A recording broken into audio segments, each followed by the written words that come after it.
हरि बोल प्रभु जी। हरि बोल। लोग गुरु के पैर को स्पर्श करते हैं और उनसे आशीर्वाद मांगते हैं। क्या ऐसा करना ठीक है? ओके, तो प्रश्न यह है कि हम गुरु के चरण को स्पर्श करें, उनसे आशीर्वाद मांगे, तो क्या ये ठीक है? हाँ, ठीक है, लेकिन ये पूर्णतः ठीक नहीं है। पूर्णतः ठीक न होने का मतलब क्या है? देखिए, गुरु क्या चाहते हैं? गुरु चाहते हैं कि आप उनसे प्रश्न पूछिए, आप जानिए कि आपको क्या आवश्यकता है। केवल गुरु के चरण स्पर्श करने से गुरु के चरणों में ज्ञान नहीं छिपा हुआ है। ज्ञान गुरु के कहाँ छिपा हुआ है? गुरु के हृदय में छिपा हुआ है। जब आप उनसे प्रश्न करते हैं तो वो अपनी वाणी से जवाब देते हैं, तो उनके शब्दों में ज्ञान है। तो हमें उनके शब्दों को सुनना है। जब हम उनके शब्दों को सुनते हैं तब जो है हमको रियल आशीर्वाद मिलता है।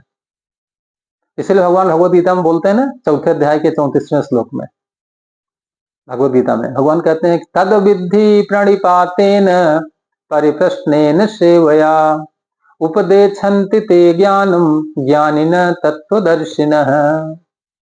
भगवान कहते हैं जो तत्वदर्शी गुरु हैं, जिसने तत्व का दर्शन कर लिया है, जो भगवान को जान लिया है, ब्रह्म को जान लिया है, उसके पास जाओ और जाकर क्या करो? उसको प्रणाम करो। तद विद्धि प्रणिपातेन, प्रणिपात माने प्रणाम करो, दंडवत प्रणाम करो। और खाली दंडवत प्रणाम भगवान नहीं बोल रहे हैं, आगे भगवान बोल रहे हैं परिप्रश्नेन सेवया। प्रश्नेन सेवया माने प्रश्न पूछो उनसे। अगर प्रश्न नहीं पूछा, केवल दंडवत प्रणाम किया तो इनकम्प्लीट। अब दंडवत प्रणाम किया और प्रश्न पूछा, गुरुजी हम आप पास आए हैं, मुझे एक आपसे प्रश्न पूछना है, मुझे जानना है। क्या जानना है भाई? कि मैं इस संसार में क्यों आया, मैं यहाँ कब तक रहूंगा, मुझे यहाँ क्या करना है, इसके बाद मुझे कहाँ जाना है। ये सारे प्रश्न हमें गुरु से पूछना है। गुरु हमें आज के बारे में बताएंगे, शास्त्र में भगवान ने जो बताया है।